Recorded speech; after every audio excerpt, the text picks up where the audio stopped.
Hello, everyone. Thank you so much for being here. Welcome to our first event in our Building Brain Awareness to Help Brain Injury webinar series. We are Synapse at the University of Oregon, an organization whose purpose is to serve, support, and advocate for local brain injury survivors. We help organize and foster opportunities and programs for community members as a way to combat social isolation and increase awareness for the brain injury community. We do this through peer support programs, social events, educational webinars, and symposium series just like this. We hope to create long-lasting and meaningful connections and encouragement for our brain injury community. As an advocate for individuals living with brain injury, we here at Synapse at the University of Oregon are so grateful you all decided to join us today for the live presentations. And we want to send a huge thank you to all of our wonderful guest speakers joining us today and in the coming weeks. Our first speaker today is Dr. Daniel Avazar. Daniel came to us as a peer support group member living and sharing about his experiences with brain injury.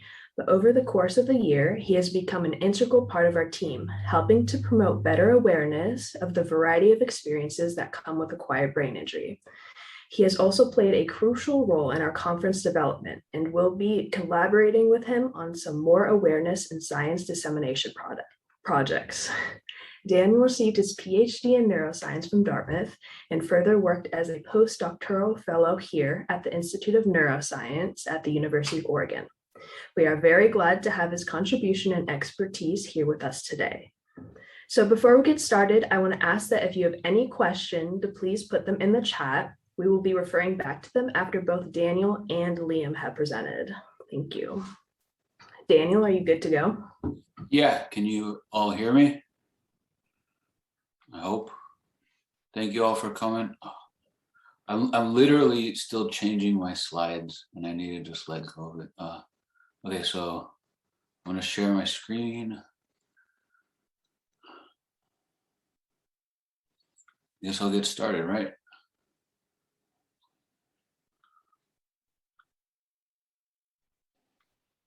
Can you guys hear me? Yeah, hey Randy. Oh, okay. It's so funny, this issue happened last time. I cannot see the play button. There it is. Okay. Can you all see my screen? Yeah. Okay, and you can hear me? All right. All right, so let's get started. So this talk is called, this whole thing is called Building Brain Awareness to Help Brain Injury. Now I can't see my slides because of the, hold on one second, technical difficulties. Technology is great, isn't it?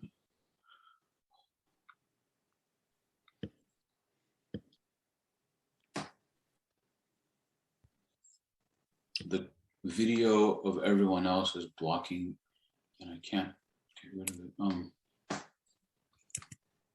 Sorry, guys.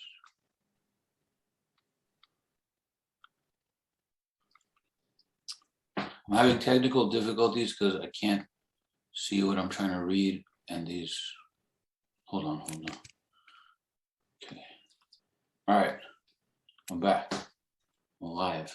Okay, building brain awareness. I can't see anyone and that video with everyone else was blocking my screen. So building brain awareness is important for brain injury because the invisible problems we're experiencing can be grounded, at least to some extent, to physical injury to our brain and the systems in it. And in some cases, not all cases, I think we can connect with the awareness that we have and feel and connect it with the processes in the brain to our benefit. That's what I did and that's what my story is about. And I hope that this can make more sense after, by the end of my talk. So I'm only looking at my slides right now. I don't see any faces, so I hope you guys are still there. So in the last talk I gave, I got into a lot of the problems with my brain injury. And two, I specifically focused on the feeling like my mind was not my mind and my cognitive problems. And I postulate that these issues and these feelings in me were due to injury to the internal speech network and the default mode network. And then the cognitive stuff was definitely due to injury to the cognitive networks. I'm not going to get into that in great detail. And if you saw my last talk, great. And if you didn't, that's okay too, because this pretty much sums up how far I'm going to go with that. Please watch the other talk if you want. after the last talk, there were two, I'm sorry, the sharing and stop sharing is blocking my slides, and I write my slides in a way because I don't have memory. So I need to be able to read it, and it's blocking it, sorry. Okay, the two types of responses to the talk were like this. Some people said to me, wow, I never thought of it like that before. And other people said, that is interesting, but it sounds too academic. You know, how does this actually help people? And I literally got an email yesterday, and it says, like, I can feel that part. I never heard anyone talk about it. And they were referring specifically to Dr. Turkstra's talk on executive function. And, you know, they said like it changed their life to think about those parts that have changed in them. And other people said to me, what is the significance of these talks? And if you don't get where I'm going with this, there's a clear difference between how the non-brain injured world and people with brain injuries, the brain injured world, viewed the information. In some ways, and oftentimes in my life, it's felt like these two sides, the brain injured world and the non-brain injured world, are at odds with each other, like we're versus one another. But it doesn't have to be like that. And I know that no one wants it to be like that. So, you know, the goal of this talk and everything is to try to build a bridge between us. I know from my experience and from how I relate with other people with brain injuries, I can speak for us in the sense that I can say we are experiencing problems. They're invisible. We know to some extent that we are having the problems. To some extent, we are very aware. Other people less aware, but that awareness can be fostered, I think. And we cannot make sense of the problems. And this is very important. We can't just make them go away. It's not a psychological thing. It's literally injury to the brain. I don't know what the non-brain injured world thinks, but I know that they don't get it, and maybe they can't imagine it. Probably that, you know, I never imagined it. I went through it. So before I share more about my experience, I wanted to just read this. Before my brain injury, I never thought about my mind. It was just part of a seamless reality. But after my brain injury, my internal world was fragmented, chaotic. It did not make sense or work the way it used to. I was lucky because I had support to survive and to begin, you know, there's a typo, to begin the recovery process with guidance.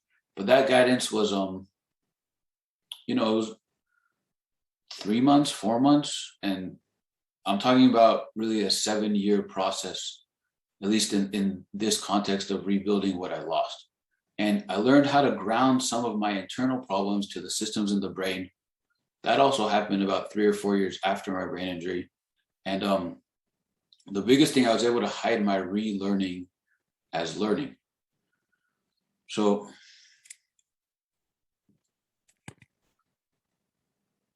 I'm going to stop sharing my screen, and I'm just going to tell the story. So I never tell anyone this story, and so it's hard for me. But you know, I got home from the hospital. I had the traumatic brain injury. I had all the hospital stuff. I got home, and the first things were like my double vision was obvious, and focusing on my double vision was when I realized that my mind was not my mind. And then I couldn't get anyone to understand that. And then I met the therapist that I worked with, and she got me thinking about the cognitive stuff. And I don't remember the beginning, but her and my mom tell me about how my mom says I was like a toddler, that I couldn't think. They would read me a story. They would tell me, you know, a basic news article. I had like an inability to summarize, an inability to pull out the moral. And I think they drilled with me and exercised with me for many months. Again, this is something I don't remember. And my mom says that one day, like, the reasoning just clicked back on. And maybe that's when I start to remember, because what I do remember is, like, I sit to do a math problem. The therapist gave me a basic algebra problem. I was an excellent math student, and I felt like I knew this. And I tried to do the math problem and then crash. You know, the focus of trying to have the thought begin led to the crash that was the fatigue of many days. And that is something that I dealt with for about 3.5 years, I think. But So it began the process working with the therapist. She had me doing the little math exercises, addition and subtraction in my head. And addition and subtraction in my head was exceedingly difficult because of the holding the thoughts and having the duration of, the exercise continue. It was like unbearable at first. It was the hardest thing you can do. But it was like months of that. And then I could do a math problem. And then the therapy ended. I met the goals of the therapy. And then I was left to, if I even tried to do a single math problem, if I even tried to think, just the crash would happen. So another thing I learned in the therapy, during therapy, was not to push to that limit. And, I spent about 2-3 more years not doing that or trying to figure out how to do that and hitting the limit over and over. But that is something that I applied for the many years after. So after the therapy, I went back to school and I retook a math class that I had done very well in. It was like Algebra 2, I think. And I couldn't even get the thinking to happen. I would sit in the lecture, I could follow the lecture. I could not get the information into my head after the lecture. That was the weirdest thing. Discussion with my therapist and just trial and error led to, I literally had to write everything down. My notes, I couldn't read because it was like chicken scratches, but the professor's notes I could read very well. Repetition, I would rewrite it over and over and over and over and over. And it was bizarre. And it would slowly sink into my head. But it was frustrating because it was something that I knew, or at least I thought I knew. And then, so the weeks became, I had to just get it into my head. And then when I tried to do the actual work, I couldn't. But then when I got better at that, it was like the gears of thought were mental mud. It was so slow to do. And then the crash would happen. So it was a really weird process, a reoccurring process. Eventually I got good at managing my internal resources so that I don't hit that blank out point. And I was just focused on the thinking, the getting information into my head. And I don't know how to tell this story because I finished that class. I was getting 10, 20, 30, 40% on the tests. I also was not taking it with any time. So I just had the test for the day. But in the end, I was getting 80 and, higher percentiles. The stuff was in my head, but it wasn't working. That pattern, that same summer, I took a chemistry class, general chemistry. I had the highest grade in that class when I was in high school. Same exact problems. Couldn't get the information in my head, couldn't get thinking to happen, couldn't get all these other issues. And pretty much I went back to school the year after that. I didn't take science classes and basic general courses. If I applied that repetition, I could get the information into my head, but not with the science stuff. And that became the thing I had to do because I needed to gain it back. And it was the same process over and over for many, many years. And along that time, at the 1 year point, I don't even think I could have survived on my own. 3 year point, I had these shifts in me where those things that were challenges got better, but it wasn't like they got good and it wasn't like they got easy. And then at the 5 year mark, I remember this shift where all of a sudden my mind getting information into my head was like a fluid process. Only took 2 or 3 rounds of repetition of the notes. And the thinking was much faster, but it wasn't what it was beforehand. The big thing that happened at the end of organic chemistry, and that was the most miserable process because I had to just try to get the information into my head. That was the only thing I could do in those classes. There was so much information. I couldn't even get to the exercises, but the fatigue went away. And then I was in the phase of the slow mental state. And that was better. And that was really interesting. And that phase eventually went away around the 6 or 7 year mark. And then it was just memory problems. And then at that point I knew about memory. I learned about learning and memory in my undergrad. So I was exercising the memory systems. And it was really bizarre because I finally let go of the need to try to hold and try to make memory work and just repeat things over and over. I think I was studying how medical students study just to get basic information into my head, but it actually worked and it helped. It took probably 2 years there, the 6 and 7 year mark. And then the memory was just better. Still not good, but it's a lot better than it was. I remember in grad school, I'd be sitting in classes, we were reading papers and the people around me knew the words in the papers and could have discussion, but I couldn't have the discussion because I couldn't remember the words. So I would just have to rewrite them over and over, and it kind of got better, but it's still bad. But so anyway, there's all these phases that people don't really know about.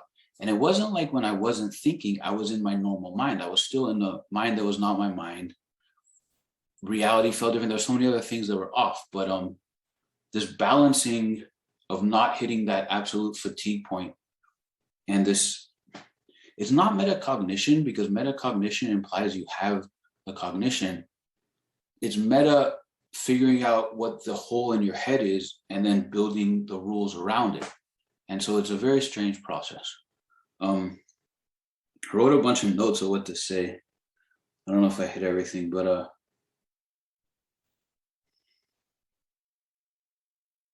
oh yeah, nothing I felt really came back on its own. Either I got used to how things changed, or the work helped to improve it. And I think that work can happen, but people need a lot of support and understanding.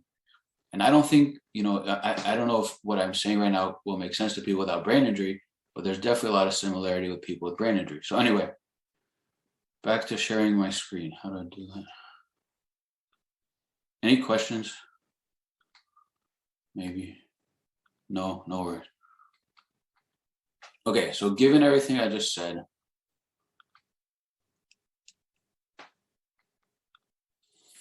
I think we're all at least somewhat familiar with this analogy or metaphor of the iceberg, the what's on the surface, the symptoms, or what the outside world can observe and attempt to make sense of.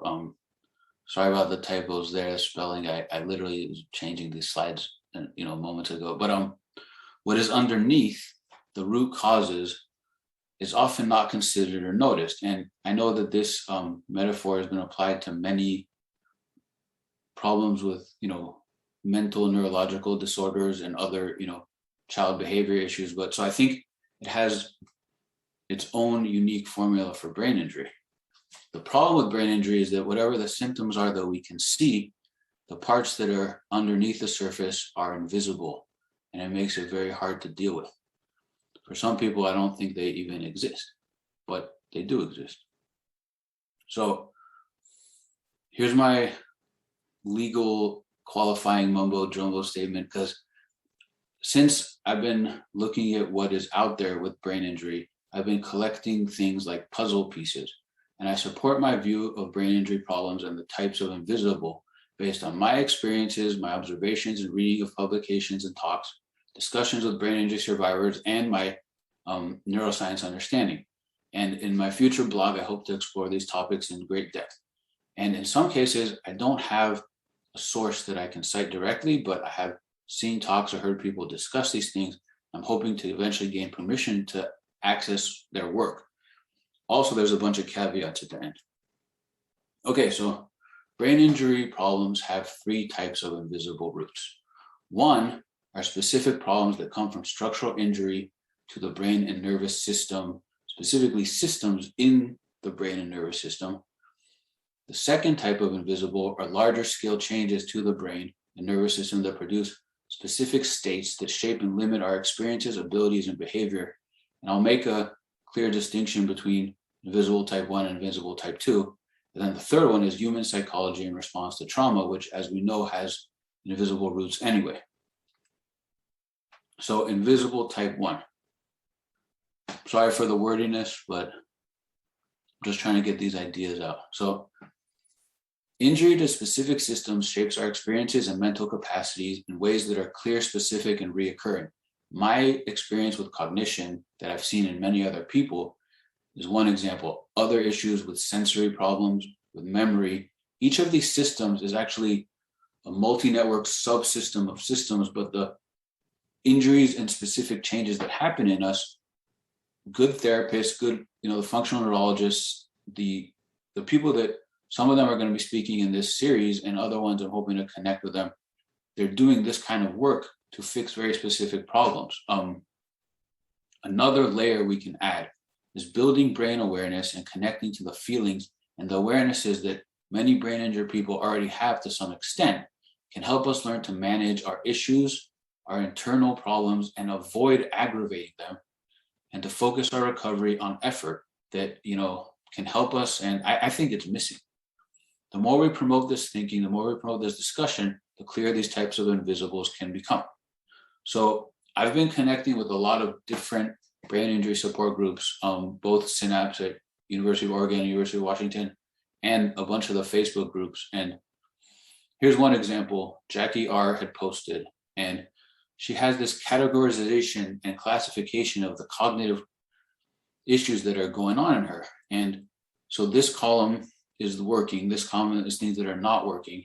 And then all the question, that's other issues that she hasn't been able to analyze. And it was interesting to see her post and then the comments and reactions, because everyone else is thinking like this and also having difficulty creating these classifications. It's tremendously difficult. It is not metacognition. It is filling in the missing pieces of what's happening in yourself. And to be honest, I think that's the mental state I spent 7 years in.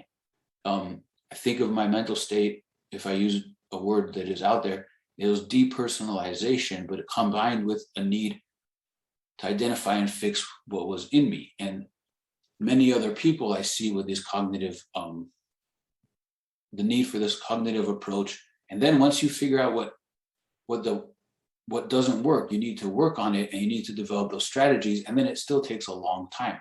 So, it's a very complicated issue. In addition to cognition, I think we can look at other brain systems. So Cruz is a person that I've met through one of the TBI groups, and he's in a really horrible state. And he's not the only person. I'm seeing this more and more, how much overwhelming and suffering there is out there. And I can't help people. I'm not a clinician, but I can spread these ideas. And in that sense, I think I can help. So I wanted to talk about the discussions I've had with Cruz. And so here's my list of problems. And I've highlighted reality feeling different. So Cruz and I were talking about this. And he said to me, he wrote, everything looks off too. Even though you can see 2020, things just don't look right. And I said to him, reality is different, my friend, 100%. Not the same as I remember it, he wrote. I literally have been writing about this and thinking about this. I was having this discussion with him this week as I'm trying to do these slides, and I tried to direct him to the talk with Alan Gullidge, because the predictive nature of what our brain creates, I think when brain injury happens, that gets changed or is gone. And that reality is very strange.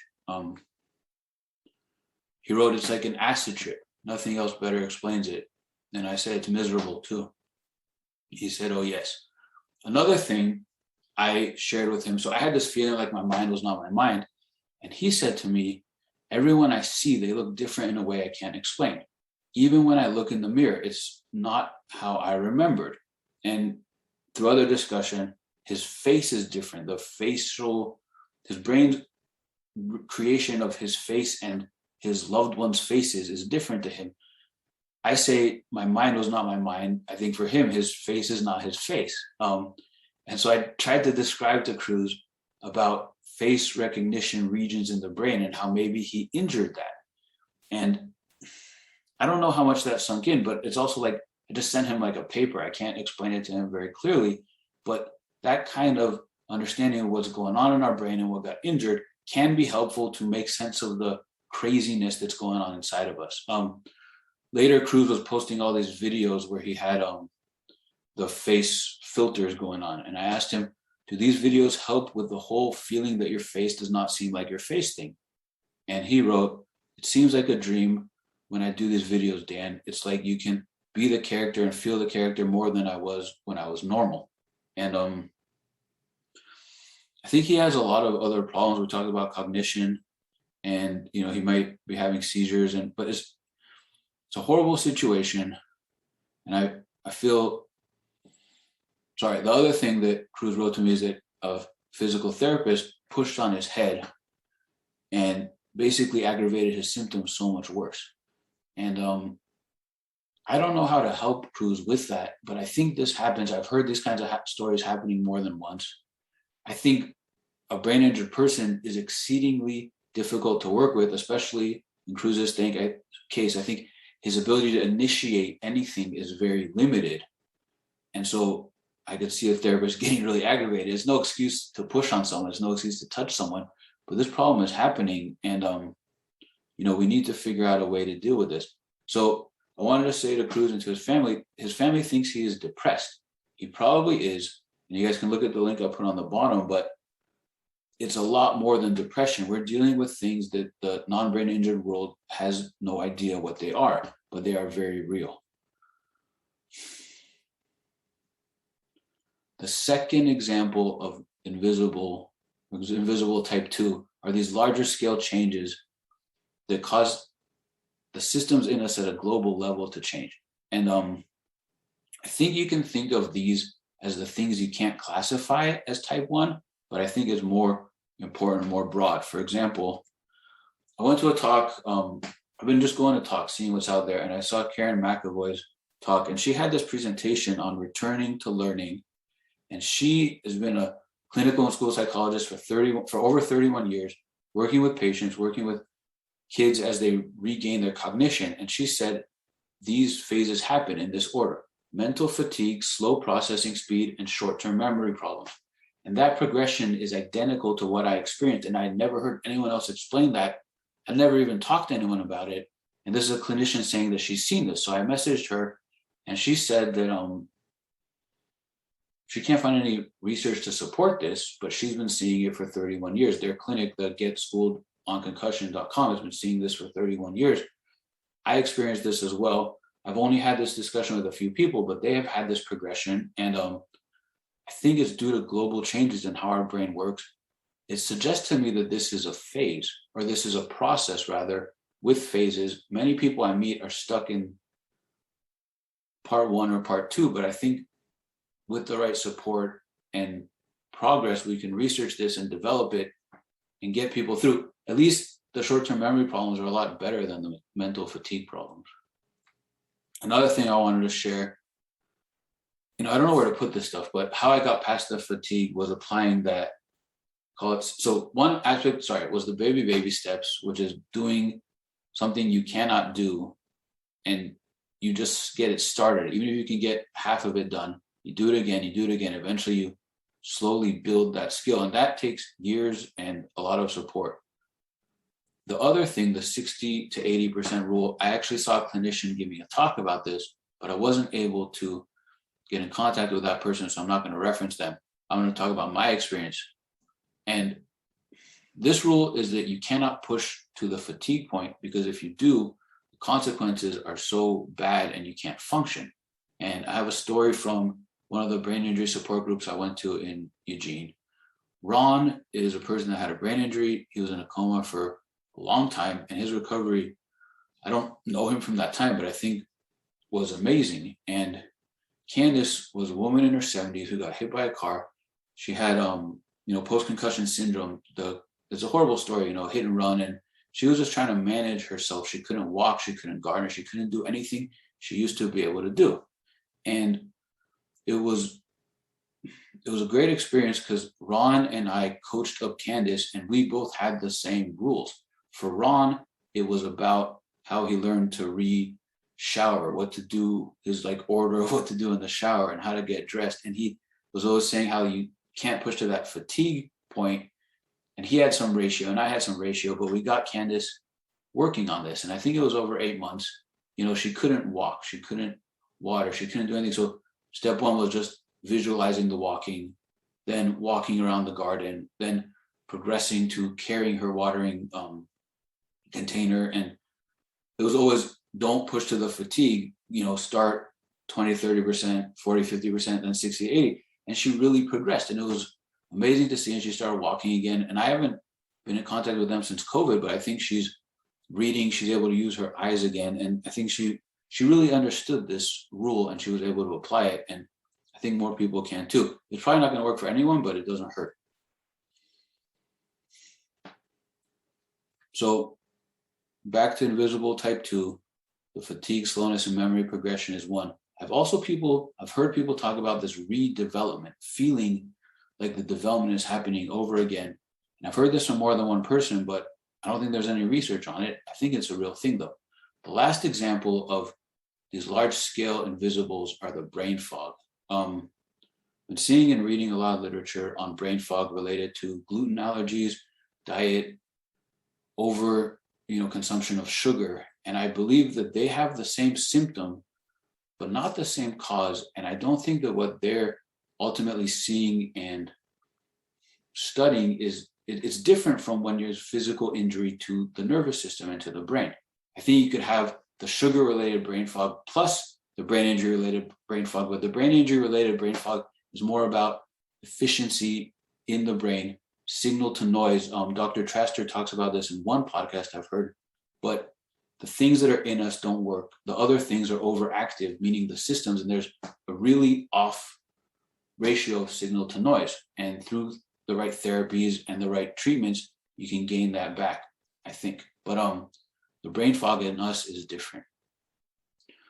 The last invisible, and many of you are more experienced in this, human psychology in response to trauma. So I just wanted to say a few things here. How we feel, how we act, how we respond to circumstances living with brain injury is always looked at as shaped by the brain injury, but I don't think that's the case. I've met many people where some parts of us are injured and have this hole, have this completely gone aspect, or other parts are actually very developed and there are strengths and we've used them to rely on, but the outside world can't distinguish that. I don't even know if they think that that exists. And in my experience, it very much does. And in some cases, our responses are appropriate. It's how someone would respond in that situation. But given all the other problems and given the interaction of the problems with just feeling and having an appropriate response, it looks really weird, but it isn't always the case. And this is something I just added to. Our experiences may seem like yours, but given the different invisibles in us, given invisible type 1 and type 2, and how they interact with type 3, our experiences are not the same. But this isn't that. I just was messaging with this person and they said I can use their stuff.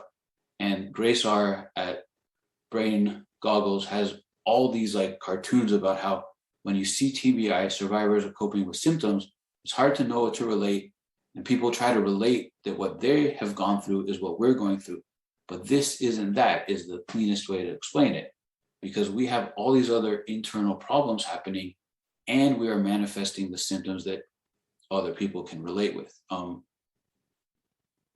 right, so now all my qualifying caveats, and please ask questions if you can. In many cases, there is no language to discuss what we are experiencing. And since the non-brain injured world does not consider these issues, they go unmentioned. And it leaves us in a very uniquely isolated internal state. I spent about 17 years in that state. Invisible type 1 and 2 interact in very unique ways and influence visible type 3 in ways that are not really out there. I think they're out there with stroke and aneurysm, again, physical injury to the brain tissue, the systems in us, but they may not exist in the non-brain injured world. And lastly, I think the non-brain injured world, we're all limited by our minds. I'll just read what I wrote. The non-brain injured world is also observing and reacting to brain injury survivors in ways shaped by human physiology and response to trauma. That limits your understanding. I actually just had this interaction with someone this morning because we were having this discussion on the same page. And then I asked a basic question and they're like, oh, I don't think you understand. I'm like, no, I definitely understand. I just need you to answer that because I don't know if they were not expecting or expecting something, a different question, but my question threw them to think that I didn't understand, but I understand fully, but I needed that one thing answered or confirmed to have it in my head. So now what, right? I want to quote my friend Nancy, and I think it starts by being curious. I think that we can learn about what other people are going through. Building brain awareness for the brain injured means connecting our experiences with what's going on, at least what we can learn about in the brain.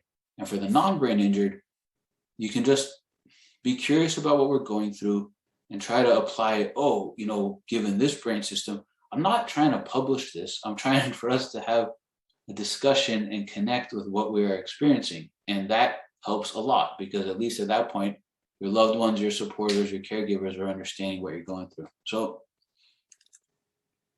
we're not alone.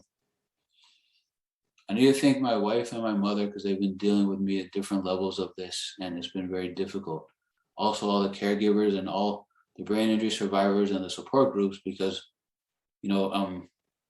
before I started talking to people, I was alone in this, and now I feel very validated and like we're all in one boat. So that's it. Any questions?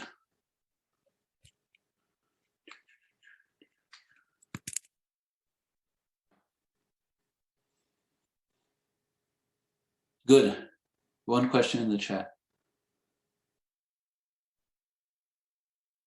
Yes, the fatigue is not manageable without support. So in the beginning,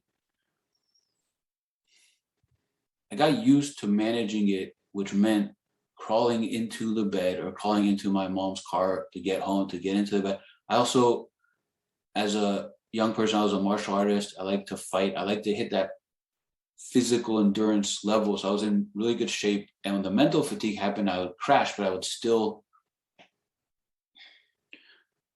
be able to get into the bed, basically. And I wasn't in a place where I needed to survive. Maz and I have had a lot of discussion about this, and it's absolutely ridiculous for someone to have to deal with that on their own. But like I said, it's overwhelming how many people are stuck in that situation. So yeah, I'll be happy to read this in full and talk more. And other than that, I'm done. And I'm not done. I'm back. Given all that, and I won't go too slow here, but I won't go too fast. Liam is talking about this problem in the criminal justice system. People in prisons, people in all different situations are having to deal with this. Doctors Moore and Ledbetter are presenting work that I think is the clearest example of what cognitive repetition and really, really hitting those systems over and over can promote in the brain. And it's the only group I've seen that has data to support that. Dr. Gullidge is presenting on the predictive nature of the cortex. Your cortex is creating the world around you at all times. And if that gets broken or damaged or injured, it is weird. I have no idea if that's what's happening to me, but I think it is. Or at least what happened, after my injury, and it happens to all of us. An overview of attention by Dr. Hagler. You have a system in you that creates your attention and shifts your attention. And I talked to a lot of brain injury survivors that they say they have ADD or ADHD. I don't think we do. I think what's damage to those systems. There's going to be a really nice comprehensive look at the vision, vestibular, and other networks in the brain by Doctors Taubey and Powers. And then Shiloh is going to speak about, I think exercise and connecting with our body is a crucial aspect for recovery from brain injury. And Shiloh is going to be speaking about that in her organization. Lastly, Dr. Hernan is going to speak about neuroplasticity, which really ties this all together. The last talks we had are also very crucial for this. Dr. Turkstra's talk, Dr. Patel, Dr. Huggins, and the DeFalmo Network. I encourage everyone to look at these things because this is information out there about the science. And nobody is really saying cleanly, oh, this gets broken in you, and then this happens. But I think that we can deduce that and infer that. And the cutting edge is where these people are, and they're only discovering this stuff now. So, all right, I'm done. Awesome. Thank you so much for having me. I really appreciate being included in this panel of some star-studded researchers. So it's definitely great to be here. I will say in advance, I'm having some internet issues. So at some point, if I am getting choppy or distorted, I might need to cut my video feed. So I'm going to rely on all of you to jump in and tell me to shut up and make that fix if I start breaking up. But let me get my screen shared for you.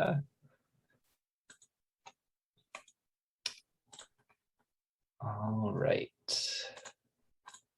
Can you all see my presentation here? Yes, I can see. Wonderful. Awesome.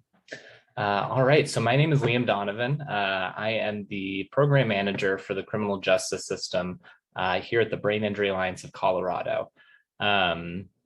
We are based in Denver, and as an organization, we are kind of the go-to resource for people with brain injuries, their families, professionals that are working with them. In the state of Colorado, we serve all four corners of the state. We do a lot of, supportive services, but we also do a lot of advocacy and capacity building within the various systems that a brain injury survivor might need to interact with across the state of Colorado.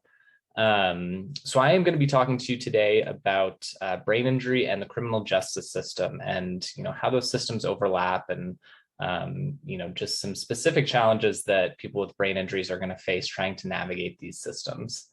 I will kind of say off the bat that all of our experience, or pardon me, all of my experience is working within the Colorado criminal justice system. And it is definitely going to be something that is not exactly the same in other jurisdictions, states, counties, countries. And so take all of this with, a little bit of a grain of salt. If anyone has any questions, please jump in while I'm speaking, save them to the end. Either is fine.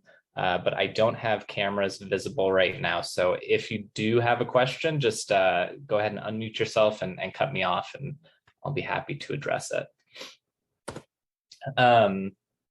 So I typically start these kind of presentations by talking about brain injuries, how people get brain injuries and TBIs, and some of that kind of basic info about symptoms and causes and stuff like that. But given the audience for this presentation, I'm going to kind of gloss over some of that and really jump into the challenges that we are facing of TBI and other sorts of brain injuries in the criminal justice system.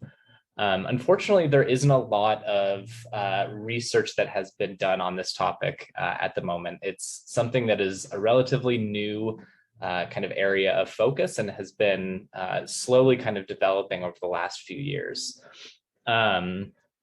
So it's also something that is largely being done kind of outside of the context of these entities, right? These are outside researchers kind of going in and doing evaluations. So we are kind of getting the best approximation that we can, but largely speaking, this is not an issue that is being tracked by, departments of corrections, by jails, by the various criminal justice systems that these people are interacting with. But a recent meta-analysis showed that the prevalence of TBI in the justice population is about 60%, which is going to compare to about 8.5% in the general population. So this is an issue that is vastly overrepresented in the criminal justice system.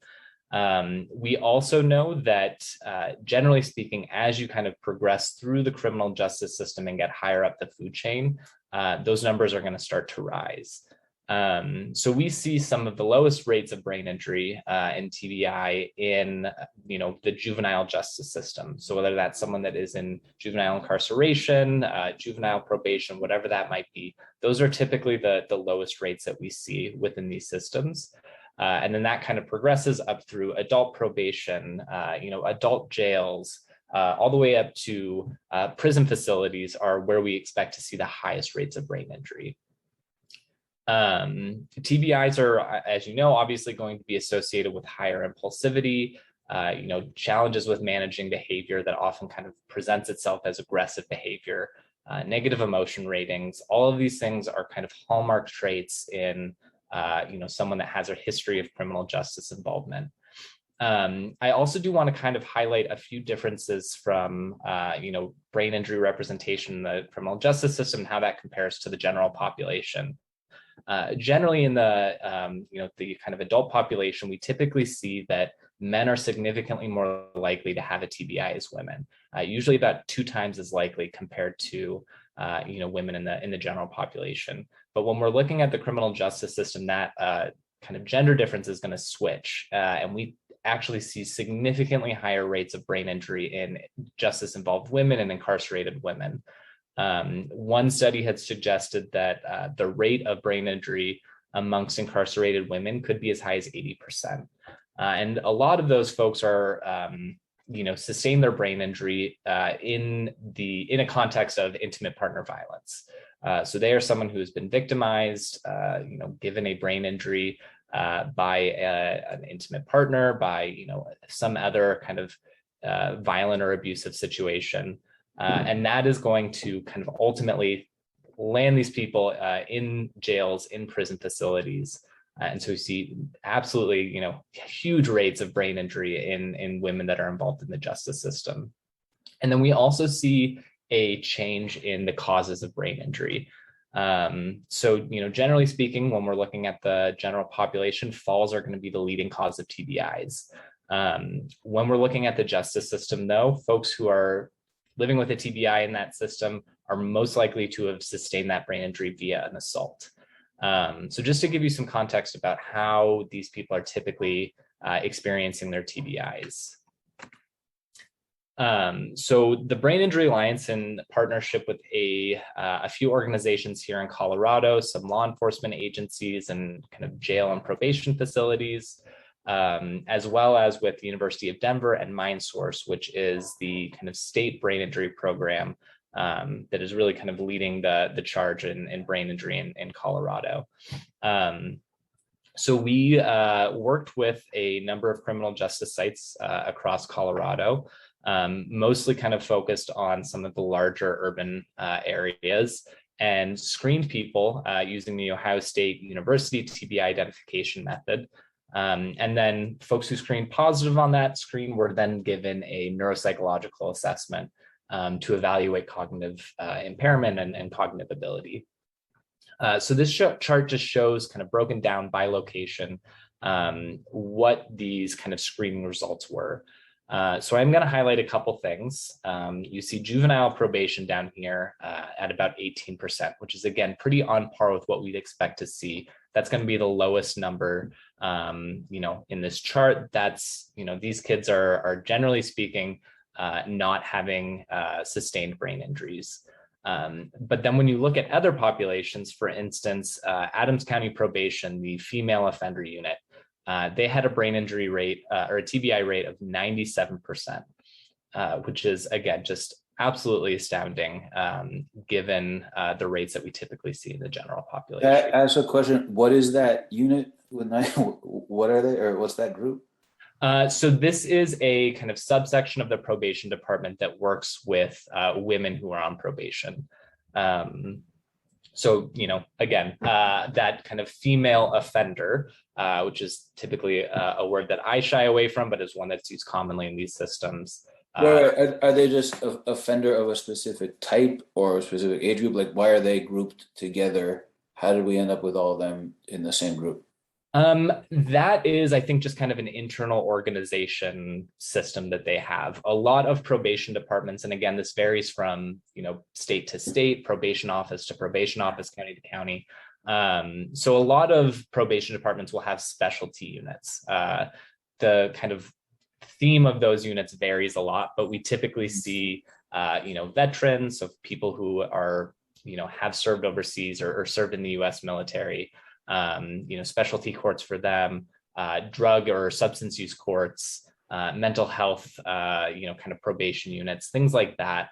Largely just a way of kind of grouping people who typically have similar needs and need similar interventions. Right. Liam, I ask, this is Randy. All these people that are reported to have had TBI, are these based upon verbal reports of their injuries, or were all these people put through any kind of neuropsych testing of any kind? Or yeah, so this is simply the first screening. We use the OSU TBI identification method, which is an interview format to identify situations or incidents that are kind of putting someone at high risk for having sustained a TBI. Once we've identified those kind of high-risk situations, we then ask follow-up questions. Did you lose consciousness? Did you experience a memory gap? How old were you when this happened? And this tool has been developed to kind of highlight and kind of advance people who have, significant likelihood to develop ongoing impairment as a result of that brain injury. So there are certainly some people who maybe have a history of brain injury that screen negative on this screen simply because we are trying to allocate limited resources and again, just trying to identify people most likely to have had a brain injury and subsequent ongoing impairment. And then there are also going to be people who screen positive on this that don't report any sort of neuropsychological symptoms or anything like that. The only other question is Adams County the one listed with female offenders, the 97% figure? Is that Denver? No, so Denver City and County is its own kind of separate jurisdiction. Adams County is just to the north of Denver. So it is largely people that are in the Denver metro area, kind of interacting with Denver supports and systems and stuff like that. What's the demographic profile of that area? Very similar to Denver, probably a little bit less of kind of racial or ethnic diversity, probably a little bit whiter than you would see in, kind of Denver proper. But largely going to be pretty similar to other areas of the metro area. All right. Okay, that's all I wanted to know. That's it. I'm done. Great. So then this is the second part of that kind of process, and this looks at people who then were screened and identified with having a history of brain injury and likelihood to have developed ongoing impairment, and then this is taking those people, providing them with a neuropsychological assessment to kind of gauge that impairment that someone's experiencing. So again, we look and we are seeing relatively low numbers in our juvenile systems.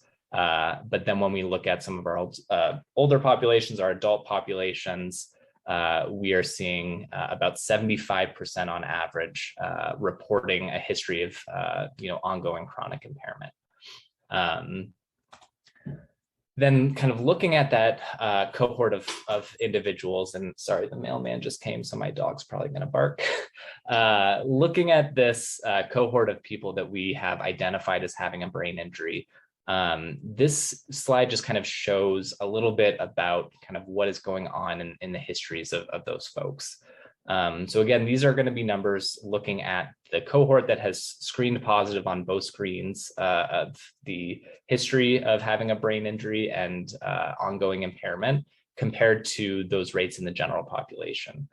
So we see here disproportionate levels of experiencing childhood violence, victimization as an adult, suicidality, history of school suspension, substance use or misuse issues, and mental health conditions. So we are seeing, again, super elevated rates of these kind of histories and histories of trauma. And this is mainly to kind of illustrate that someone with a brain injury that is trying to navigate the justice system isn't just trying to navigate a very complex and convoluted and punitive system while dealing with the symptoms of a brain injury. But they are also dealing with co-occurring mental health conditions, trying to maintain sobriety, trying to process trauma histories and living with trauma, and increased suicidality risk. So they have a lot on their plate.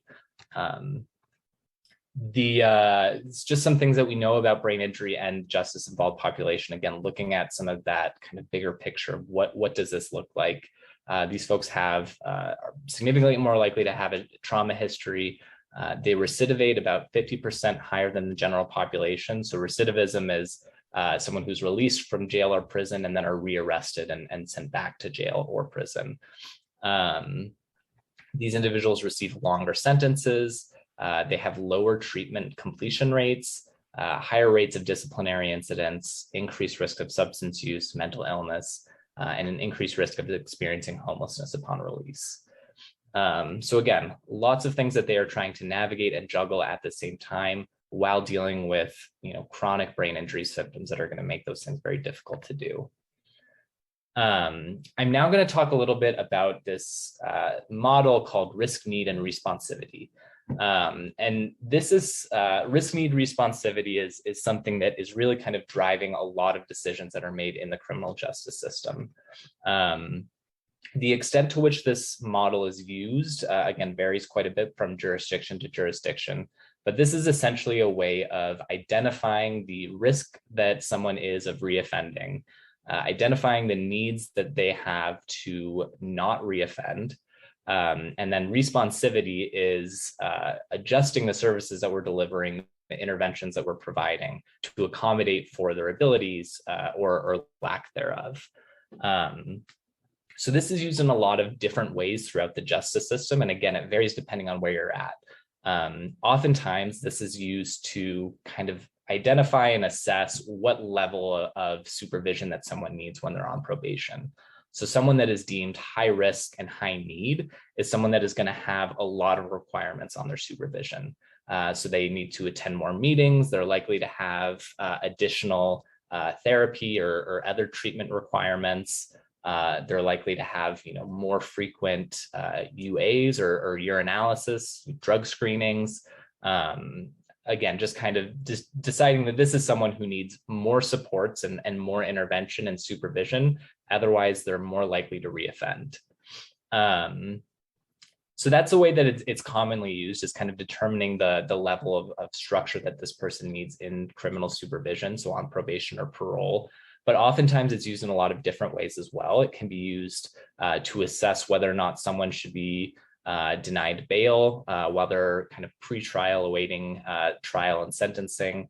It can be used to determine where in the kind of prison system someone should go, some high security, medium security, low security. It can be used to kind of determine sentencing. Should this person be given a harsh sentence of incarceration?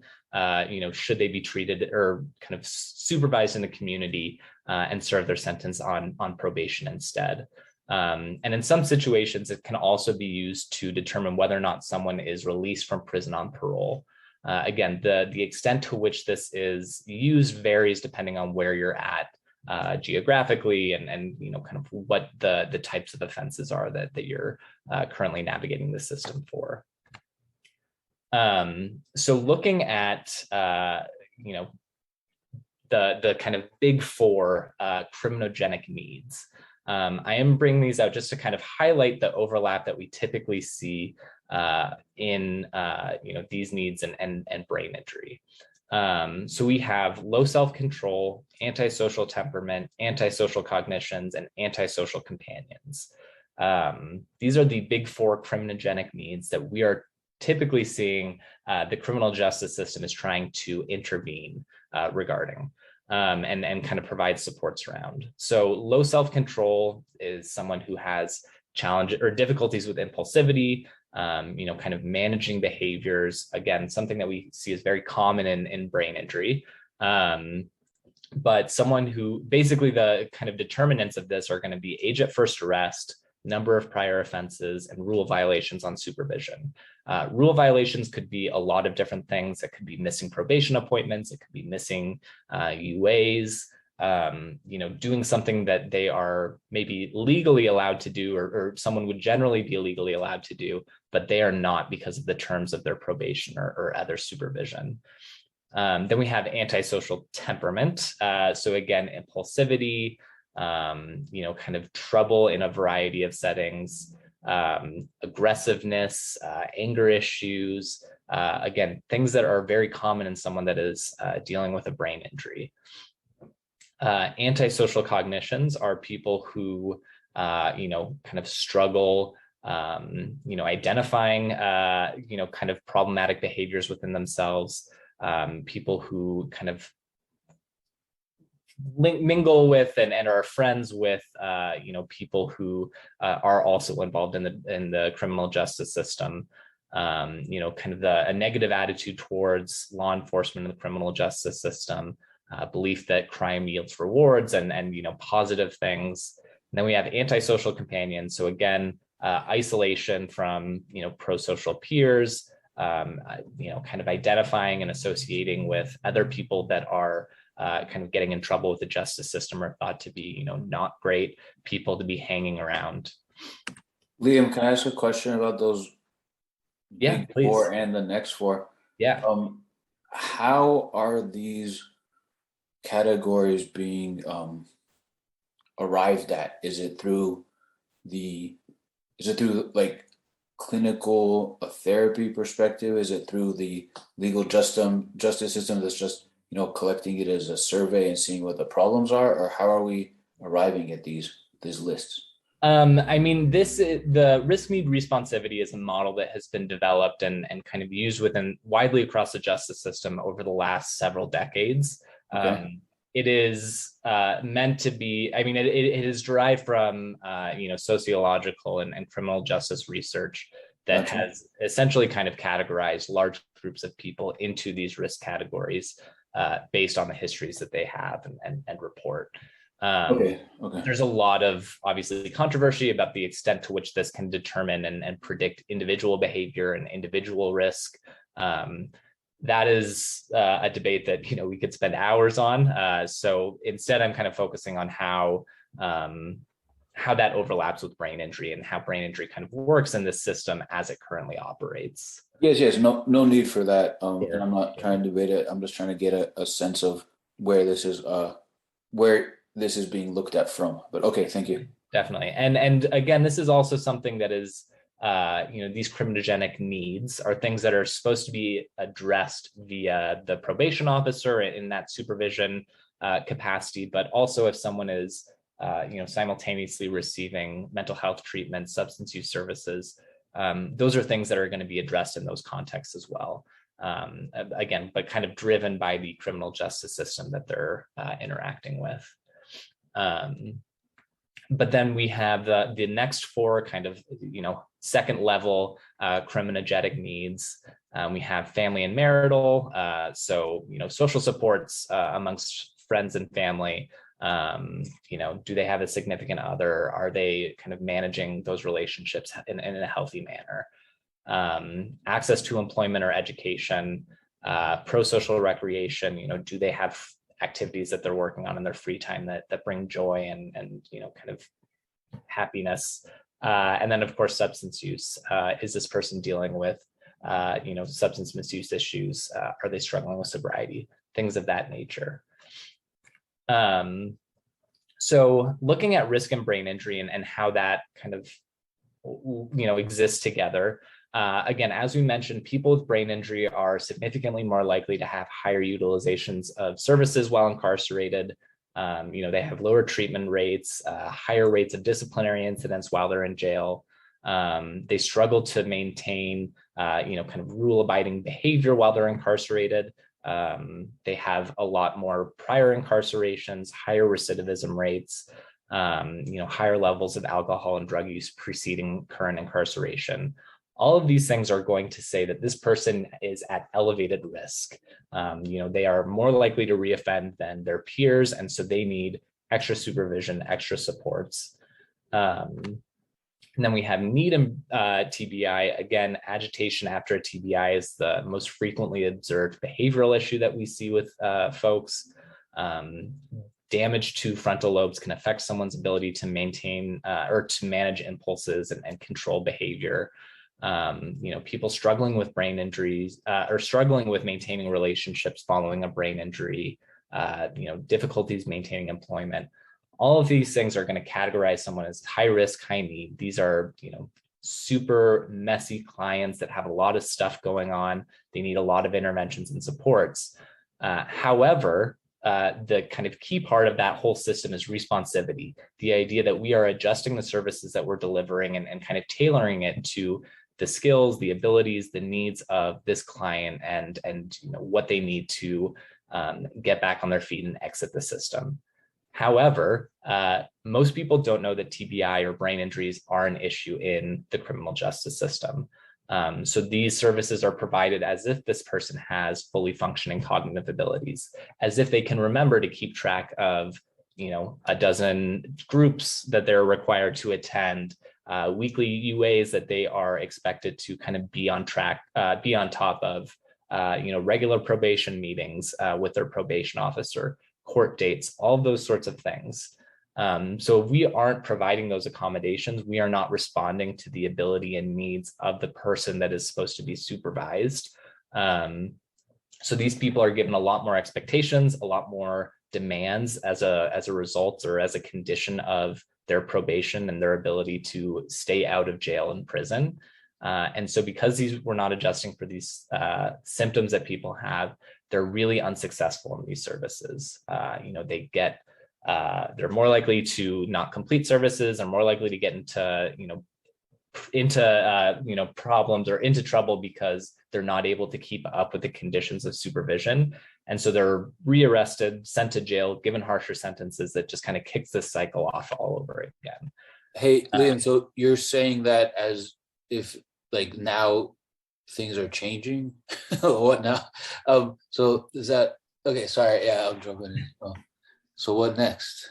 So what next? What we are trying to do in Colorado is essentially spread the word that this is a problem, that this is an issue that exists within our criminal justice system, and that we are not providing the services and supports that these people need to exit the justice system and live off of supervision out of jail without kind of getting wrapped back up into the service or into the criminal justice system.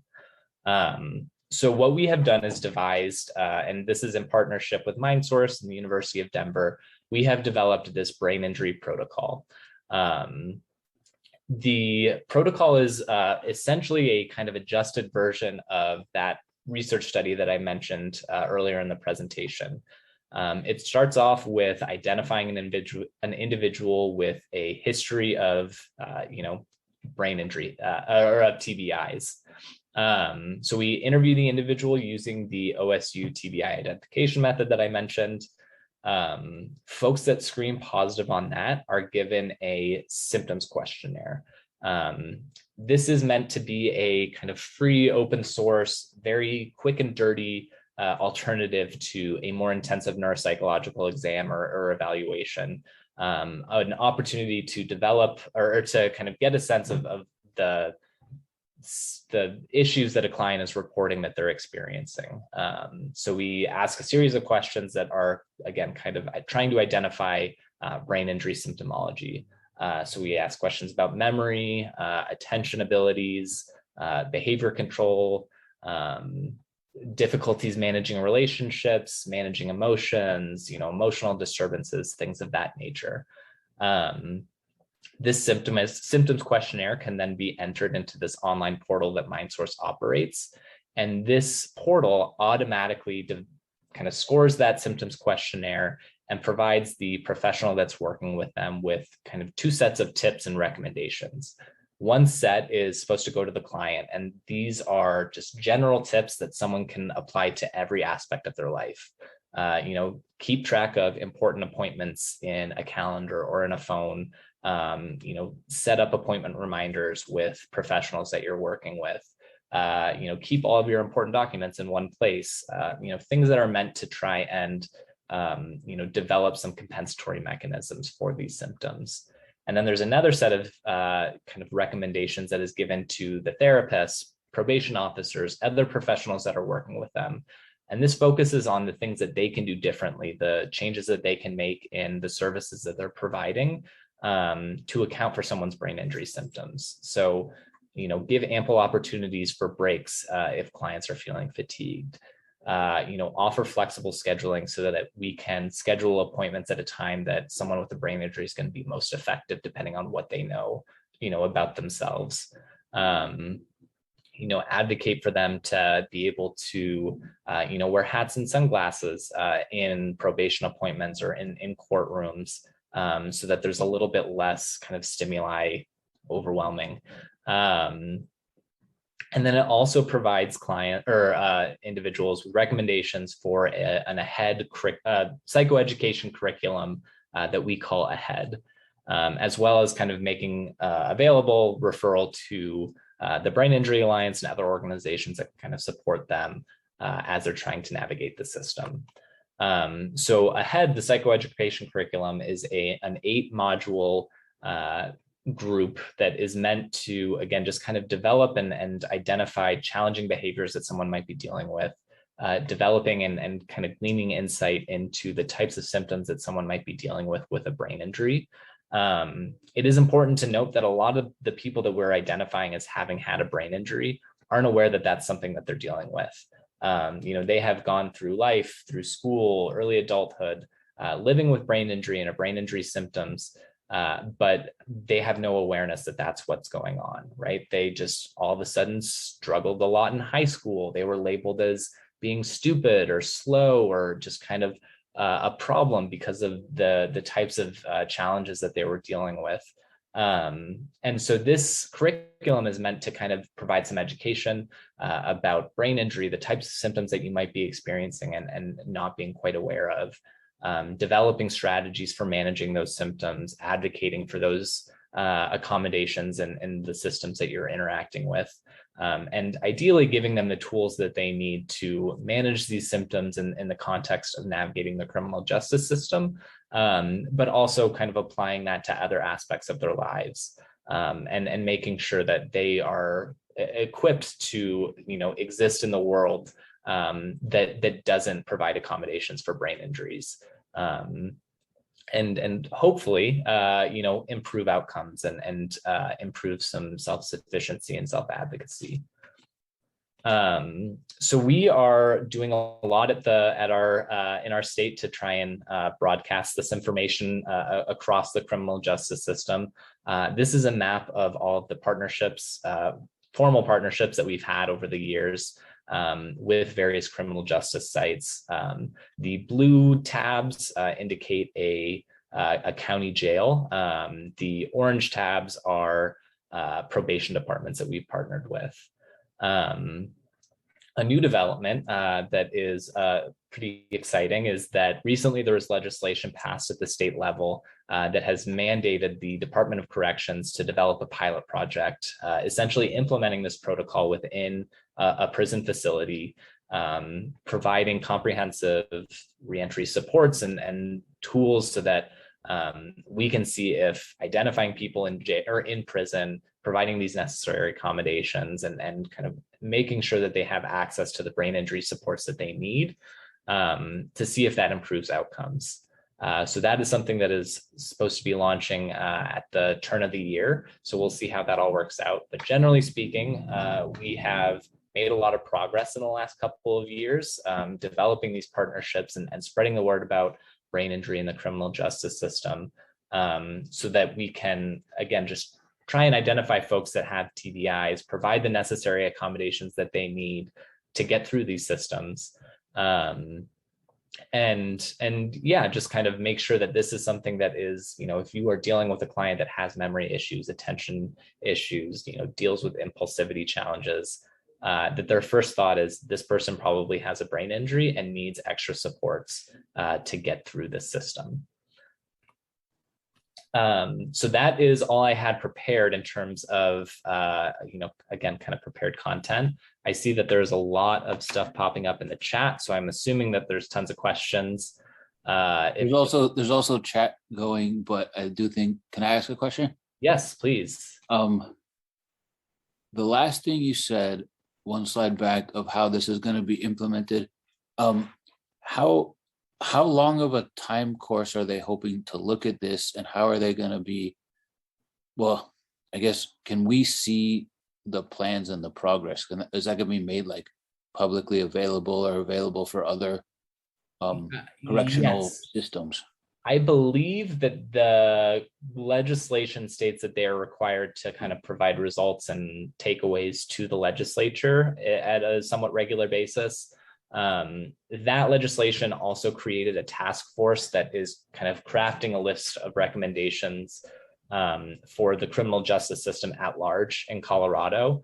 That report is due to the legislator at the turn of the year. So that's something that is probably going to be published around the new year.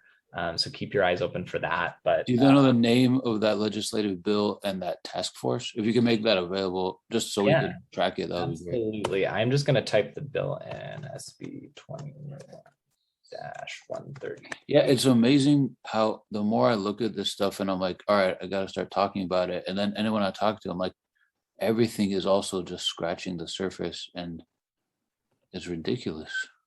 Like, isn't it? Yeah, it's certainly interesting to be in this position of having, I have this knowledge of how, large of a problem this is. And frequently I will go to, provide trainings and education. Everyone's like, oh my goodness, I like had no idea that this was an issue. And then they start talking about past clients that they've had that they struggled to engage with. And, all of them, it's like, yep, that person definitely has a TBI, that's a hallmark symptom of someone with a brain injury. These are definitely clients that you've interacted with. You just kind of don't have that knowledge yet. Any other questions? Anyone? Liam, how are other states and other organizations responding to what you guys are doing? We have gotten certainly a lot of interest over the last few years. So Nashia, the National Association of State Head Injury Administrators, so the previous executive director of MindSource, who really kind of spearheaded a lot of this research and momentum, moved on to Nashia, which is kind of the state level or national overseer of those organizations. They have developed a kind of technical assistance project to provide kind of the tools and supports for states to implement these sorts of systems within their own criminal justice systems. I am not quite positive, the engagement that they've gotten on that, but I know that they have also gotten a lot of, contact from other brain injury associations, other states that are, similarly kind of recognizing this as a problem and wanting to address it within their systems. So I can't speak off the top of my head to any that have taken this information and run with it and are implementing it in their states.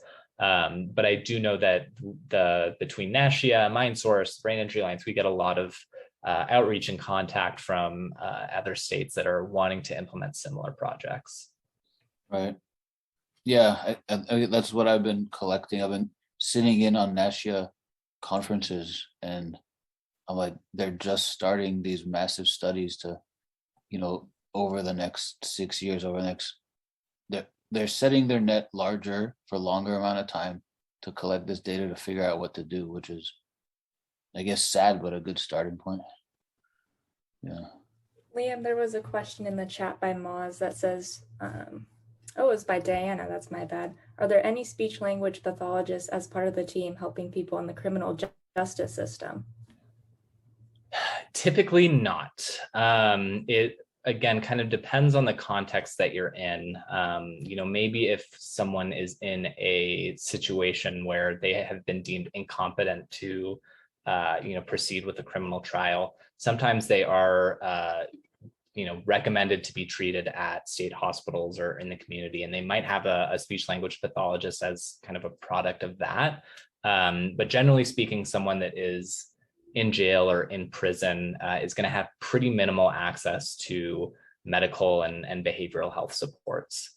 So that's obviously a huge problem, is that a lot of these folks are at least being identified as having a brain injury, but are not given any sort of supports while they're incarcerated. So we see a lot of people decompensate as a result of incarceration.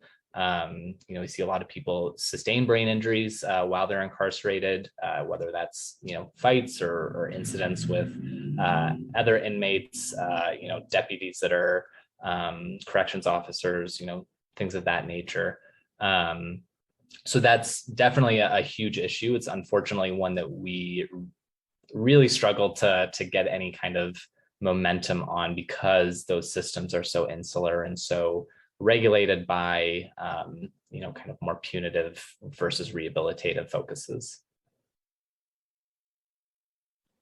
Yeah, I think that's a very important distinction, punitive versus rehabilitative. I think it's definitely missing. I mean, yeah. Daniel, there was a question for you as well. Nancy okay. commented that she didn't quite understand the term of metacognition. Oh, so metacognition is a term that I've had other people who are not brain injured relate with me. It's thinking about your thinking about what's going on inside your mind. And I guess people use it for planning or, realizing parts of themselves. And so the huge distinction is that with a brain injury, you're not thinking about thinking, you're thinking about the things that are the holes, the missing parts, and that is I think that's a very strange thing that doesn't exist outside of brain injury. So maybe it does, but not in my experience. So. All right, and on that note, I just want to say thank you so much, Daniel and Liam, and thank you so much, everyone, for coming today. Next part of our series will be next week on October 15th at 2 p.m. Pacific Standard Time. We'll be hearing from Dr. Amy Lawson-Moore and Dr. Christina Ledbetter about cognitive rehabilitation, training for traumatic brain injury. And on that note, our official Synapse event has ended, but if you would like to stay for further discussion, please feel free to do so. Until next time, thank you all so much.